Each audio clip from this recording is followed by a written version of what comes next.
Here is D'Amico Ryans earlier today talking about the matchup that he has with the Dolphins. And look, hey, for everything that offense does, it's good to have maybe an extra week to try to figure this thing out against the Dolphins, who put up 30-plus yesterday against a good Jets defense. Here's D'Amico talking about that Dolphins offense.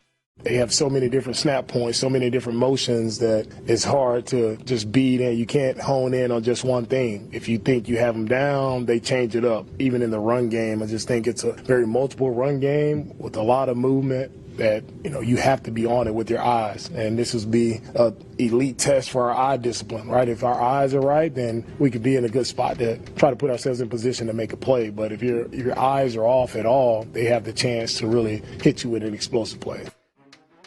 All right, as he said, playing with his eyes, and I know many of you know what he's talking about, Clint. I know exactly that you know exactly what he is talking about. But to me, along with that, the matchup to me, and this is it, and it is the Dolphins receivers, and I don't mean just the wide receivers.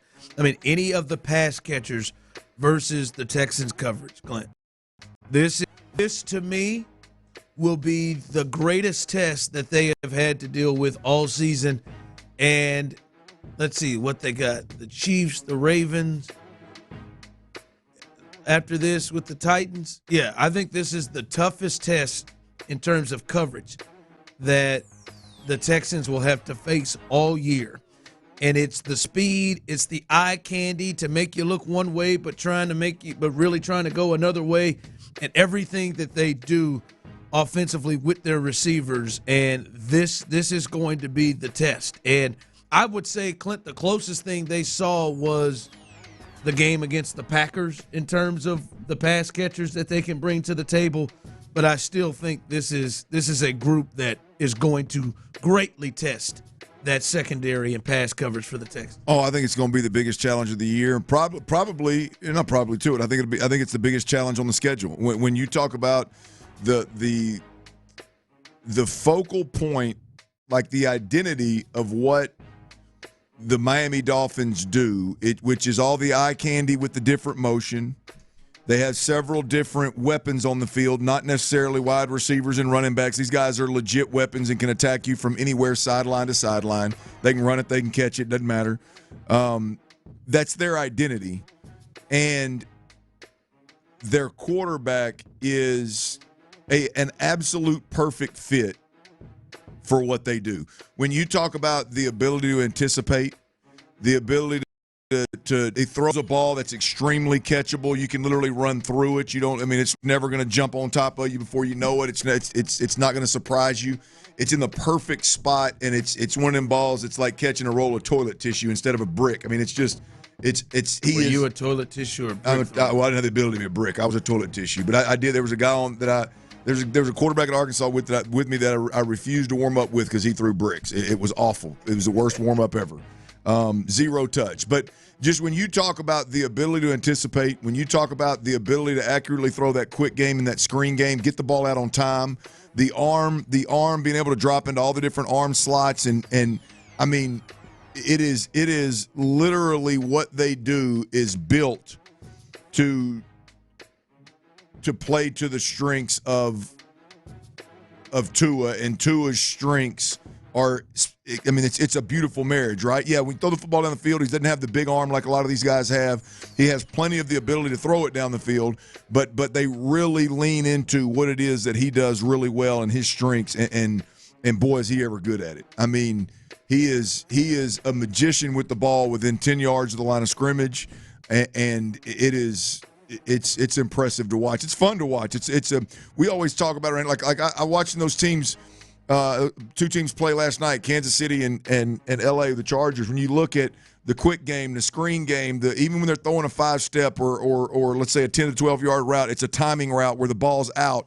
It's just, there's so much of that in the game for these good football teams that, boy, when you see a team that's their identity and it's really what makes them go, and you got a guy like Tua, it is really fun to watch. Yeah, that's the part to me that is scary because it's concerning. I don't say scary. It's concerning because usually what can help the Texans and their pass defense, right? Like we've talked about it. It has been documented that we've talked about it, we've seen it, that it'd be like I've said, boy, they have an uncanny ability to force a quarterback to not hit open receivers that are wide open down the field.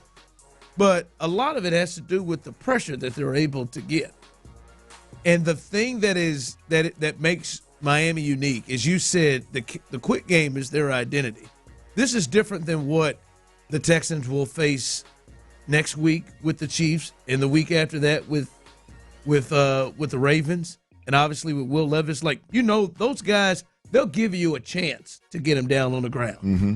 Like those teams will give you a chance with Will Anderson and they'll decide Hunter. to. They won't. You won't have to force them into it. They'll decide. Yeah. By the way they play, like Danielle Hunter and like the strength, Autry and Barnett, the strength of this team can play a major part to help the secondary. The Dolphins live in quick game. Like that's what the timing. The timing is. It's like, and then sometimes they'll catch you with the quick game, and then bam, they'll try to leak wheel downfield. But what they do is the way they just play, they take pass rushers out of the game at times because of how quick that is going. So it's going to be a lot on those guys in the back end because they try to take away the ability for guys like Will Anderson and Danielle Hunter to affect the game like they normally would. Like I think Danielle Hunter and Will Anderson the next weeks after that have a chance to really affect the game against the Chiefs and Ravens. This one,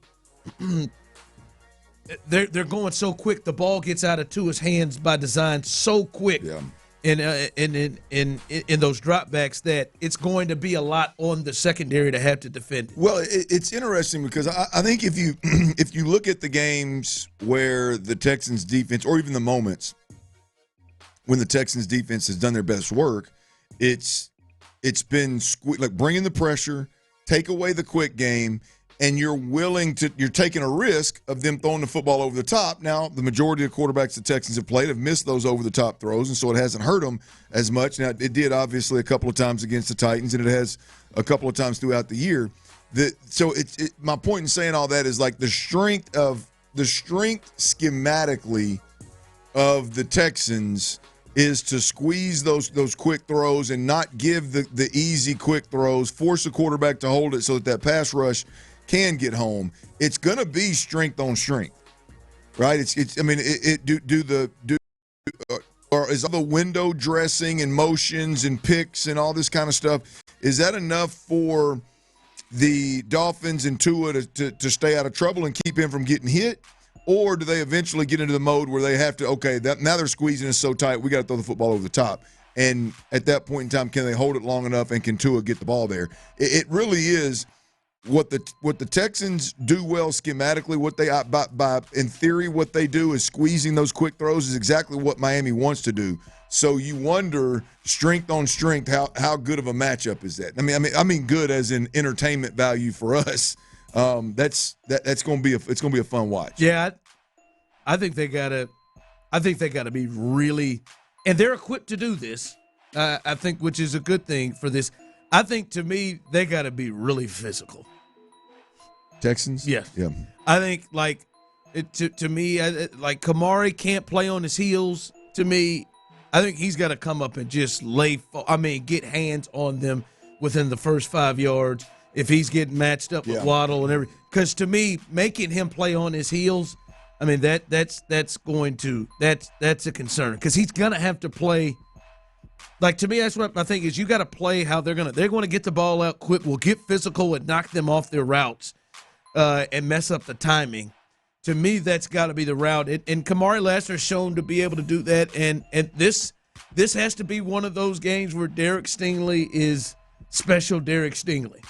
Right, and you're a Tiger, but now you're a Texan, man. I don't know that I'm sending Derek Stingley to just travel with Tyreek Hill. I don't know if that's an idea of what I want to do. I'd probably just bracket him, but Derek Stingley, whoever he is on, they're gonna need him to be the Derek Stingley the one that played against the Cowboys, and CeeDee Lamb. They're going to have him be that guy to come up and have one of his special games that we know he is.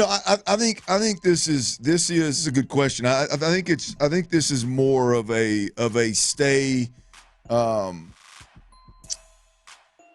in form, if you will. Stay where you're at. Left corner, right corner. Yeah. Safeties. Be where. This is more of a real, true. Be where you're supposed to be. Even if flow is taking you away, even if motion is taking you away, be where you're supposed to be. No doubt about it, because the ball is going to end up coming back your direction. So I think you just stay in scheme and leave guys be and play football. I think that's the big key here. You start trying to chase Tyreek and Waddle and Jonnu Smith around and H-Han around, good luck with that. Yeah, that's what I just said. I think to me, it would scream potentially the other way with all that speed, but I think you have to be aggressive with that speed. And to know, like, they're going to make some plays. They're going to, like, you're not going to hold their receivers down. They're going to be indoors. They're going to be in a good track. Like, Tyreek Hill is going to make some plays. It's just Tyreek Hill can't go 12 for 170. And then Waddle go off too. Jonnu Smith, I think, is included into this. He is a tight end that has good speed. That could be a matchup issue as well, and how they handle that. Just know they're going to make some plays, but do what the Texans have done mostly throughout the year, Clint, and that is they give up some plays and give up some yards, but they just, they don't just completely break all the way through. Someone texted in and said, don't forget we played the Lions. Yeah, I know you played the Lions. And they've got a good offense. The Lions, to me, is more of the total package with the running backs or whatever. I still don't think the pass catchers, and I'm not saying they don't have some good ones with the tight end Laporta as well, but what these guys bring to the table, it's just a game-changing speed nature that could change things in a blink. Absolutely. I don't know. Is there anybody out there with the collection of speed that these guys have? No, especially when you talk about the running backs. It's H-Chain, but there's another guy back there that's got big speed. They drafted that they use a lot of. Mostert? No, they didn't. This dude has forced Raheem to the bench. Right. There's another guy that's high speed they have coming out of the backfield. So I mean, this is going to be a unique thing, and that's why to me I'd say you got to be aggressive. Yeah. You got to be aggressive with them jokers. Physically put them in the ground right off the snap, right off the ball. So it'll be a fun one to watch because that to me is going to be the big matchup. All right.